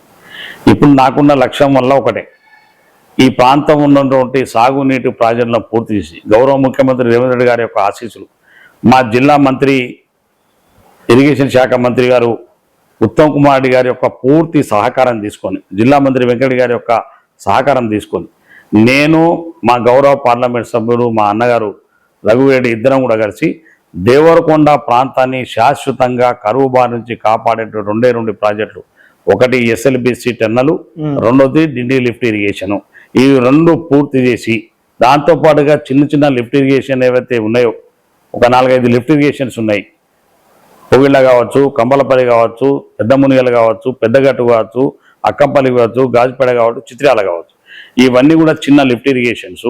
ఈ 2 కూడా మేజర్ ప్రాజెక్టు. ఇవి పూర్తి స్థాయిలో పూర్తి చేసి ఈ ప్రాంతాన్ని శాశ్వతంగా సాగునీరు అందించి, ఎందుకంటే ముఖ్యమంత్రి గారు మన శాసనసభలో నేనే ప్రస్తావించాను, వాస్తవంగా మా ప్రాంతం ఇంత కరువు బారికి పడడానికి కారణం కేసీఆర్ గారు మా ప్రాంతంలో ఎస్ఎల్బిసి టన్నల్ని ఈ 10 సంవత్సరాల్లో తట్టడు మట్టి పోయలేదు, ₹1 రిలీజ్ చేయలేదు. డిండి లిఫ్ట్ ఇరిగేషన్ చేస్తా అని చెప్పి ఆ రోజు చల్లగూడెం కాడ ఫౌండేషన్ వేసి చిన్న అక్కడ 2 చెరువులు కట్టినారు తప్ప కనీసం ఎక్కడి నుంచి నీళ్లు తీసుకోవాలన్నటువంటి దాన్ని నీళ్లు తీసుకోవాలన్నటువంటి నిర్ణయం జరగకపోవడం వల్ల ఈ ప్రాంతం ఇలా కరువుగా ఏర్పడిపోయింది. అందుకని నేను మొన్న శాసనసభలో నేను ప్రస్తావించానంటే కానీ ఈ 2 ప్రాజెక్టులు పూర్తి చేయాలని నేను శాసనసభల ద్వారా కావడం ద్వారా మా గౌరవ ముఖ్యమంత్రి గారు, ఇరిగేషన్ శాఖ మంత్రి గారు ఉత్తమ్ కుమార్ రెడ్డి గారు ఎస్ఎల్బిసి టన్నల్ని 2 నుంచి 3 సంవత్సరాల లోపల, అదేవిధంగా డిండి లిఫ్ట్ ఇరిగేషన్ కూడా 3 సంవత్సరాల్లో పూర్తి చేసి ఈ ప్రాంతాన్ని శాశ్వతంగా కరువు నుంచి సాగునీటి అందించిన లక్ష్యం హామీ తీసుకున్నాను. ఆ విధంగా పూర్తి చేసి ఇక రాజకీయాల్లో పదవులు వచ్చినా రాకపోయినా ఈ ప్రాంత ప్రజలకు నేను విశ్వాసం, నా మనసులో ఉన్నట్టు మాట, నాకు చాలా అవకాశాలు ఇచ్చారు. ఆ అవకాశం కోసం ఇవాళ తెలంగాణ దేవరకొండ ప్రజల యొక్క రుణం తీర్చుకునే అవకాశం నాకు వచ్చింది. ఆ రుణం తీసుకొని ఈ ప్రాంతంలో ఉన్నటువంటి కరువు బారి నుంచి కాపాడే నా బాధ్యత. దేవరకొండని ఫ్యూచర్ లో అంటే భవిష్యత్తులో ఇప్పుడు మీ అధికారం కాంగ్రెస్ పార్టీ ఉంది కదా, దేవరకొండని జిల్లా చేసే అవకాశం ఏమన్నా ఉందా? మనము అనవసరమైనటువంటి అవకాశాలు ఇచ్చి, హామీలు ఇచ్చి, ప్రజలను ఆశ కల్పించి, ఆశలలో ఊగిసలాడించి, మన వ్యక్తిత్వాన్ని కానీ మనం మాట్లాడే విధానం తప్పుడు విధానం మాట్లాడి వాళ్ళని ఆశ కల్పించి రేపు వాళ్ళతో మాట్లాడబడవలసిన అవసరం నాకు లేదు. మొదటిది ఏంటంటే అప్పుడు జిల్లాలు అయినప్పుడే కావాల్సి ఉండేది దేవరకొండ, కాలేదు, ఫర్గెట్. తర్వాత ఇప్పుడు జరిగినటువంటి జిల్లాలు ఏర్పడిన జిల్లా చేసిన విధానమే ఒక శాస్త్రీయమైన పద్ధతిలో జరగలేదన్నటువంటి భావన చాలా మందిలో ఉన్నది. ఎందుకంటే ఒక నియోజకవర్గానికి ఒక జిల్లా, ఒక 4 మండలాలకు ఒక జిల్లా, ఇవన్నీ రకరకాలైన తప్పుడు ఆలోచనతో ఈ జిల్లాలన్నీ కూడా సరైనటువంటి శాస్త్రీయ పద్ధతిలో జిల్లాలు ఏర్పాటు కాలేదన్న ఒక భావన ఇవాళ చాలా మంది నాయకులు కానీ లేకపోతే అధిష్టానంలో కానీ ఉన్నది. ముఖ్యమంత్రి కూడా ఏం ఆలోచిస్తున్నారంటే ఒక శాస్త్రీయ పద్ధతిలో ఈ జిల్లాలన్నీ ఉంటే బాగుంది, ఒక భావన ఉన్నది. కాబట్టి దేవరకొండ జిల్లా ఏర్పాటు చేస్తామని కానీ ఏర్పాటు చేస్తామని చెప్పేసి కానీ ఎన్నికల హామీలో లేకపోతే మనం మాట ఇచ్చి ప్రజలను ఊగిసలాటలో అవును. వాళ్ళను మనం ఒక ఆలోచన విధానంలో మార్పు చేయడానికి సిద్ధంగా లేము. మేము ఉన్నట్టు పద్ధతిలో ఆ 2 లక్ష్యాలు 1-2 ప్రాజెక్టులు పూర్తి చేయడం, ఈ ప్రాంతాన్ని పూర్తి స్థాయిలో అభివృద్ధి చేయడం, మా కార్యకర్తలు పూర్తి స్థాయిలో న్యాయం చేయడం, ఇది నా ముందున్న 2 లక్ష్యాలు. ఇవి పూర్తి చేస్తాం. రైట్ అన్న. బాలు నాయక్ అన్న గారి వారసులు రాబోతున్నారా, వస్తారా, ఫ్యూచర్ లో చూడొచ్చా రాజకీయంలో? వారసులు అంటే రాజకీయ వారసులు మీకు? నాకు వారసులు ఉండవు, నా కొడుకు ఒక్కడే ఉన్నాడు. అంటే మీ కొడుకు గారిని ఫ్యూచర్ లో రాజకీయాల రంగ ప్రవేశం చేసే అవకాశం ఉందా? రాజకీయాల వారసులు అనేది వారి యొక్క ఇష్టాన్ని పిల్లలు ఎప్పుడు ఎవరు వారి ఇష్టాలను బట్టి నిర్ణయాలు ఉంటాయి. నా వరకు నేను ఇప్పుడు 52-53 ఏళ్లకున్నా. ఇంకో 10 సంవత్సరాలు నేను దేవుడికున్న ప్రజలు సేవ చేయడానికి నాకు భగవంతుడు శక్తి ఉన్నది. దేవుడు ఆరోగ్యం ఇస్తే అన్నిటిగా మంచి చేస్తే 10 సంవత్సరాలు పరిపాలన చేస్తాం. అప్పుడు ఎవరైనా రాజకీయాలు రాగలిగినటువంటి ఆలోచనలో వారికి ఉన్నటువంటి వాళ్ళు వారి శక్తిమైన ప్రజలు మెప్పించుకోవాలి. ప్రజలతో వారసత్వం ఉన్నటువంటి నిలబడ్డ కష్టం. అందులో మాలాంటి ఎస్సీలో నిజంగా బలహీన వర్గాల్లో వారసత్వం తీసుకొచ్చి నిలబడ్డామంటే చాలా కష్టంతో కూడుకోండి. ఆ అవకాశం రావడం కూడా చాలా తక్కువ. సూపర్ మాట చెప్పిన. నిజం మనం తీసుకొచ్చి వారసత్వాన్ని నిలబెట్టుకుంటామో లేకపోతే నా వారసుని తీసుకొచ్చి పెడతామనో మనం ఏది సంకేతాలు ఇచ్చో లేక ఇంకోటి చేసేవాళ్ళం. నా కొడుకు ఇప్పటివరకు ఇంజనీరింగ్ అయిపోయింది. వానికి ఏదైనా వ్యాపార రంగంలో ఏదైనా ఒకటి స్థిరపడడానికి ముందు ఆలోచన చేస్తా ఉన్నాను. తర్వాత వాని వీళ్ళ ఆలోచన విధానం ఏ విధంగా ఉంటే మనకు తెలియదు. వాడు బిజినెస్ చేసుకోవాలనుకుంటున్నా, లేకపోతే రాజకీయాలు చేయాలనుకుంటున్నా, ఇంకేమైనా చేస్తున్నా నాకు తెలియదు. కాబట్టి ఇవాళ అనవసరమైన ఆలోచన వారసుల గురించి ఆలోచన చేసే విధానం నేనే బ్రహ్మాండంగా నా ఏజ్ లో ఉన్నకి 10-15 ఏళ్ళు బ్రహ్మాండంగా దేవరకొండ ప్రజలు సేవ చేసేటువంటి శక్తి నాకు ఉంది. కాబట్టి రాజకీయ వారసుల గురించి ఆలోచన చేసే ఏమన్నా సిమ్టమ్స్ కనపడ్డాయన్నా మీ బావ దగ్గర? రాజకీయంలో ఇంట్రెస్ట్ ఏమన్నా? నాకు ఎక్కడ అట్లా ఏమున్నాడు, మా చాలా సిన్సియర్ గా ఉంటాడు. థ్యాంక్ యూ సో మచ్ అన్న. నేను కూడా కోరుకుంటున్నా, ఒక SC/ST BC మైనారిటీ, ఒక ఎస్టీకి సంబంధించి మీరు ఖచ్చితంగా మంత్రి గారు నేను కూడా కోరుకుంటున్నా. ఎందుకంటే మంత్రి అయితే ఇంకా చాలా ఎక్కువ డెవలప్మెంట్ చేయొచ్చు అనే ఆశ ఎవరికైనా ఉంటుంది. ఇప్పుడు ఇందాక మీరు ఇంటర్వ్యూలు చెప్పారు, నాకు ఇన్ని సంవత్సరాలు నాకు ప్రజలు ఏ పదవికి పోటీ చేసినా కూడా నన్ను కాదనుకుంటా నన్ను ఆదరించారు అంటారు. ఖచ్చితంగా మీరు ఇంకా ముందు మంచి భవిష్యత్తులో మంచి ప్రజలకు దగ్గర కావాలి, అవినీతి లేని రాజకీయం చేయాలనేది మా యొక్క ఆలోచన. బాగుండాలి. సో థ్యాంక్ యూ అన్న, నాకు టైం ఇచ్చినందుకు థ్యాంక్ యూ సో మచ్. ధన్యవాదములు. మీరు కూడా సుదీర ప్రాంతం నుంచి నిజంగా మీ ఎంత సమయాన్ని కేటాయించి నా మనసులో ఉన్నటువంటి భావాల్ని మరి ప్రజలకు తెలియజేయడానికి నన్ను ఇంటర్వ్యూ చేసి మీ ద్వారా ప్రజలందరికీ ఈ నియోజకవర్గ ప్రజలకు మరి రాష్ట్ర ప్రజానికన్నా తెలిసే విధంగా మీరు ఈ ఇంటర్వ్యూలో పాల్గొని నన్ను మరి ఆహ్వానించినందుకు మీకు మీ ఛానల్కు ప్రత్యేకమైనటువంటి ధన్యవాదాలు కృతజ్ఞతలు తెలియజేసుకుంటూ సెలవు. నమస్కారం. థ్యాంక్ యూ అన్న, థ్యాంక్ యూ సో మచ్.